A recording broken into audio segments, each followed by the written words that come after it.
hear the word justice, what comes to mind? Most people imagine a courthouse, lawyers, judges with their flowing tunics. What happens in a criminal trial when a person breaks the law? Well, firstly, the accused has to be arrested and receive an explanation of why they're being arrested. At some point, the accused has to be brought before the judge, usually with the help of a lawyer who represents him. And the accuser, usually the state, also represented by a lawyer, has to lay out the evidence to try to prove why the accused is guilty of their crime. The accused has the right to defend themselves, try to prove their innocence, etc. But when all is said and done, the judge decides whether the person is guilty or not, and also decides their punishment or their sentence. For most people, going through a legal trial, whether on the accused or accuser side, is one of the top 10 life stressors, together with the death of a loved one, or financial stressors, a job loss, and similar things. Most people don't like to get in trouble with the law, and they do everything they can to avoid it. Unfortunately, in the past, some individuals have been falsely accused and ended up serving a sentence for a crime they didn't commit. Thankfully, there is a safeguard in our legal system when the court makes an error, and both the accused and the accuser have the chance to appeal a court's decision. Well, what does all this have to do with the Psalms? The Psalms talk a lot about judgment, both present and future, but it doesn't have much to do with a courthouse. In fact, it all takes place in the sanctuary.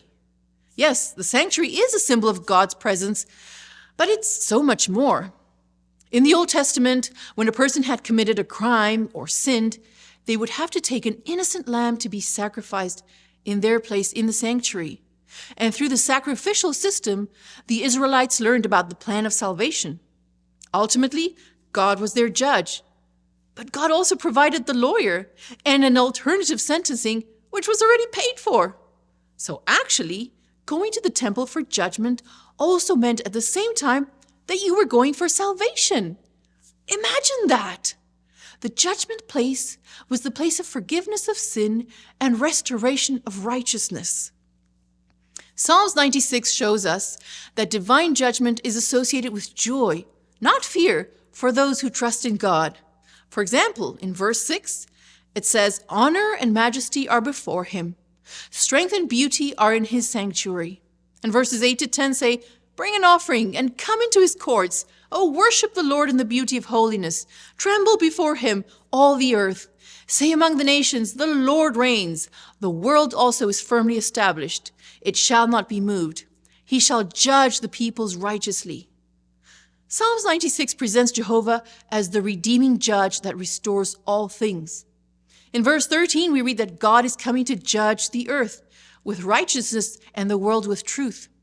That means that he will establish a very different kind of law than that of this fallen world, with its imperfect legal systems and where people don't always see justice, and there will be no need for appeals or anything like that.